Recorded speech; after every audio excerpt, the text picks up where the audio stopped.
Like, what's going on, everybody? QAnon Republicans are like, what the fuck? I hope everyone's having a fantastic evening, fantastic afternoon, fantastic pre-noon, no matter where you are in the world. I'm Hassan Piker, and this is awesome. Our broadcast coming to you live from sunny California, Los Angeles, folks. We're live and alive, and I hope all the boys, all the girls, and all the MBs are having a fantastic one, because today's a beautiful day. Today's a wonderful day. Today is Wednesday, ladies and gentlemen. It is Wednesday, July 31st, last day of July. We have Donald Trump having a meltdown against, I guess he's talking right now at a convention for black journalists, which is very stupid of him to do so. But apparently he's melting down a little bit. On the personal news front, there's not much going on. You know what? Fuck it. Let's just dive right into it.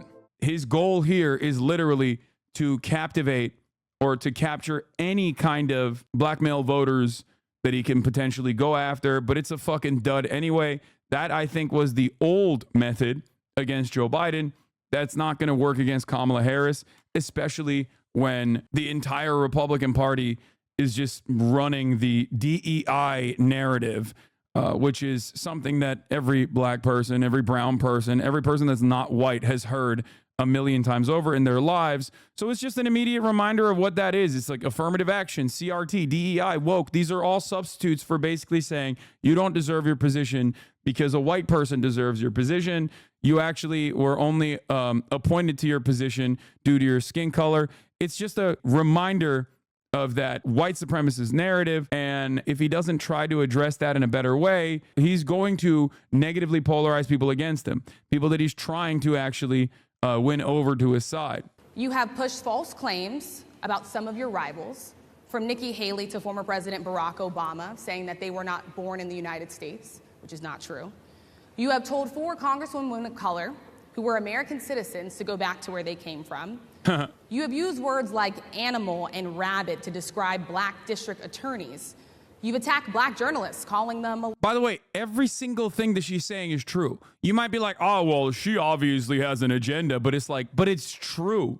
He did do all of those things. Her bias in this situation is completely irrelevant to the points that she's making, because the points that she's making are absolutely correct. I was invited here, and I was told my opponent, whether it was Biden or Kamala, I was told my opponent was going to be here. It turned out my opponent isn't here. You invited me under false pretense. I also personally think that this is like a little whiny. This is something that he did a lot after 2020 when he lost the election, where like there's a difference between being butthurt about like liberal elites and then like using that real anger and resentment you have towards liberal elites and then basically packaging that as like real anger and resentment that the white working class has towards liberal elites. He does a really good job with that, and he did a really good job with that in the 2016 election. He did a really good job with that in general. But when you constantly fucking whine about how you didn't actually lose the election, you come across like a whiny fucking loser. And he's doing that here. This isn't a good way to answer any of these questions. You just now look butthurt. You look like you're complaining. It's too narcissistic that even like those in the edges, maybe not like the diehard MAGA loyalists, like that one guy who's like clapping like a fucking seal in the audience, but like the average voter who's like maybe thinking about voting for Trump, maybe hasn't made up their minds even at this fucking point or whatever, they're not going to look at this and go, oh yeah, no, that's my goat right there. It just, you look like a bitch. You look like a little baby. You're like, you didn't even say hello to me. It's very fucked up. You lied to me. Kamala was supposed to be here. It's just not great. Also, he did know Kamala Harris wasn't going to be there. Crazy Kamala disrespectfully refused to attend the National Association of Black Journalists Conference, but I'm on my way to meet with them now in Chicago, because of which they'll probably end up doing. She has no choice, but remember, it is only for that reason. He tried to hedge his bets and say, Kamala Harris will attend this because I'm attending it on the off chance that she does attend it. Some of your own supporters, including Republicans on Capitol Hill, have labeled Vice President Kamala Harris, who is the first Black and Asian American woman to serve as vice president and be on a major party ticket, as a DEI hire. Is that acceptable language to you? And will you tell those Republicans and those supporters to stop it? How do you define DEI? Go ahead. How do you define diversity, equity, inclusion? Okay, yeah, go ahead. Is that what your definition? Give me a definition then. Would you give me a definition DEI. of that? Give me a definition of Sir, that. I'm asking you a question, a very direct question. Define it for me if you... It's like that's what it means. Like, it means diversity, equity, and inclusion. She just defined it. In my head canon, he's like, no, literally, I don't know what it means. Everyone keeps saying it. Like, I'm imagining Trump literally being like, I genuinely don't know what those words mean, and I'm kind of scared because everyone always talks about it. So please, can you help me out a little bit? Like, it would be so sick. I just defined it, sir. Do you believe that Vice President Kamala Harris is only on the ticket because she is a black woman? Well, I can say, no, I think it's maybe a little bit different. So I've known her a long time indirectly, not directly very much. And she was always of Indian heritage, and she was only promoting Indian heritage. I didn't know she was black until a number... Yo! Hey, yo! Bruh. Bruh. Blackness in the United States of America is literally historically associated with the one-drop rule. It's just defined by whether white supremacists consider you black or not. You can't just like pull that ripcord. It's like saying Obama is white because he's half white. Absolutely zero people think that way. Saying that to a room full of black journalists is insane. About a woman born in Oakland, too. Like, oh, Jesus Christ.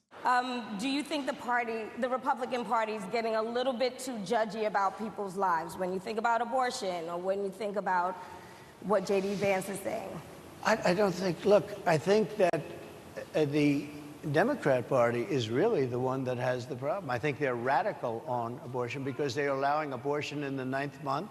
They're allowing the death. I think it's they're about allowing freedom, the right? death of a baby after the baby is born, based on Sir, the that governor is of illegal Virginia. in every state in the country. Based on the governor of Virginia, Executing a they're baby in allowing the every death state of in the the country baby is illegal. after it's born. They're a allowing crime. abortions in the 8th and 9th month. Well, of Democrats pregnancy. have denied I think they're right. that.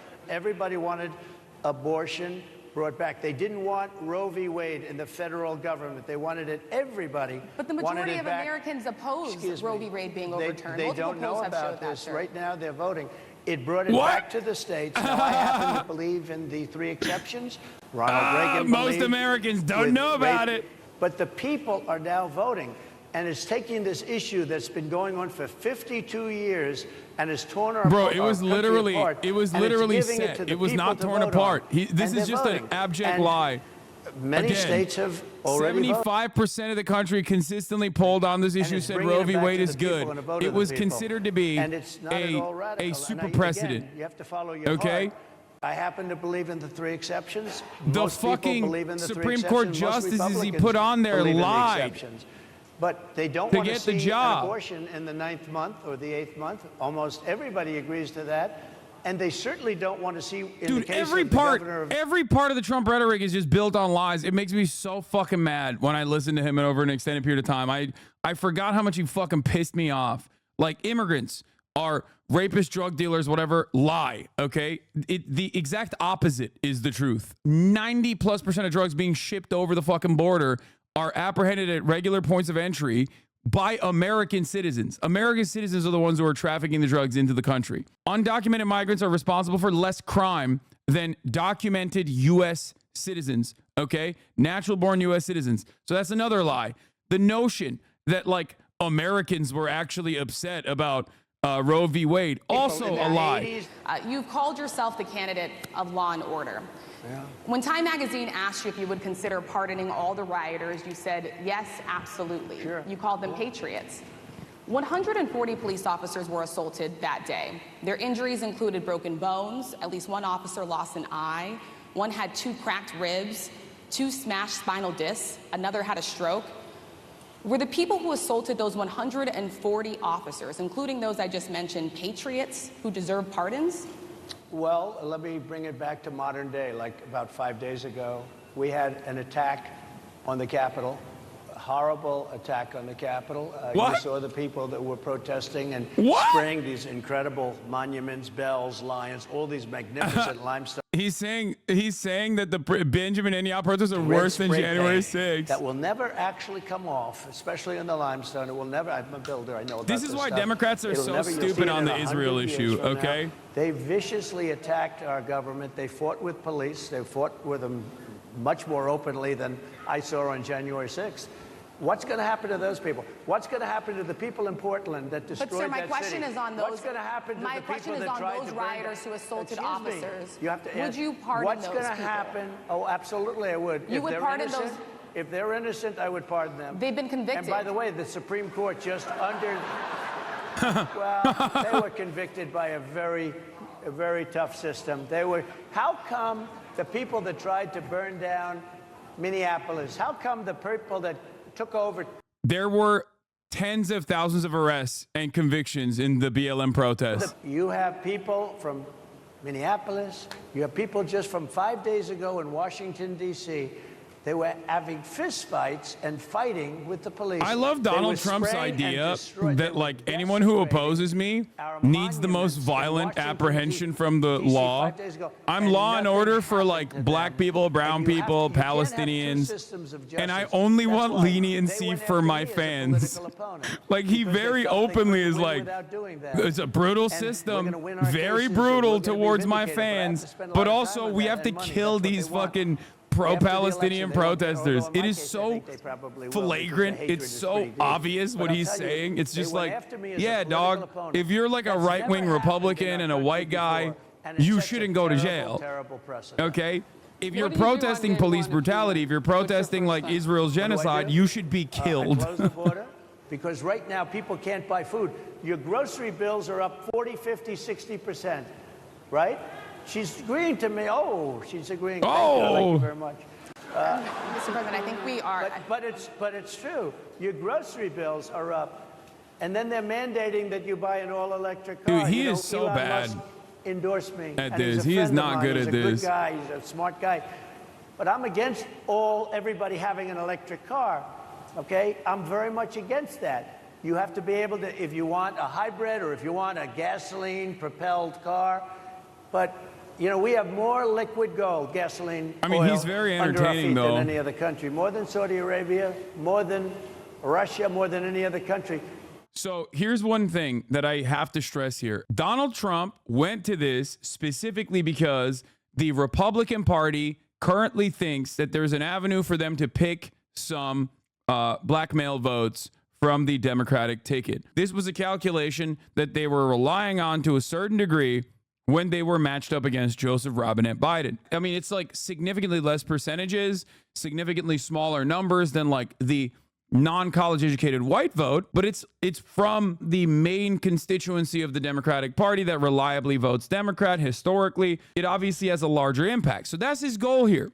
That's why he went. The problem, however, is that that's not exactly a great political calculation for him, because the major base of support for the Trump party, for the Republican Party in general, historically, is racists. We can play a song and dance around it and be like, what do you mean Republicans are racist? Democrats are the real racists? Like, come on. It's just, that's what it is. It's racist vitriol that works really fucking well for the most active parts of the Republican Party's base.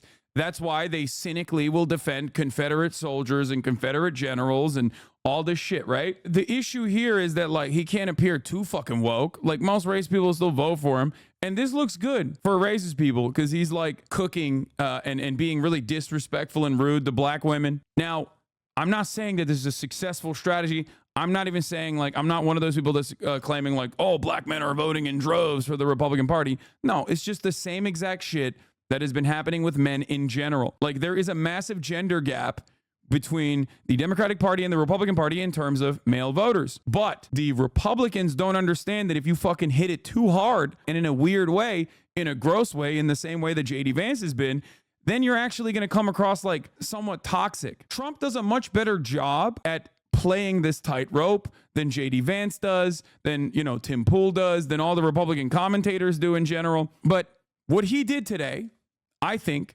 was unsuccessful in terms of like bringing a larger black male voter constituency to the Republican Party. That was the goal, and he failed on that goal. It'll look great for Fox News. He'll be like, he's a big fighter. Look at him. He's just like absolutely eviscerating these sassy women. You know what I mean? Like, but ultimately it's also kind of a setup, because like the way he operates around black women who are, you know, being contentious is kind of a matchup for how the public will read how he operates towards Kamala Harris, who's also a black woman who's going to be contentious towards him. Ultimately, I think his reaction to the way that the way that they were grilling him is not great. Like, he's not coming across smooth, he's not coming across confident, and he's coming across as desperate, flailing, and very aggressive. Now, that works really well, like I said, with non-college educated men in general. He's owning a woman, right? He's owning a black woman, even better. But will that look good to the base of support that he's trying to capture there? I don't think so.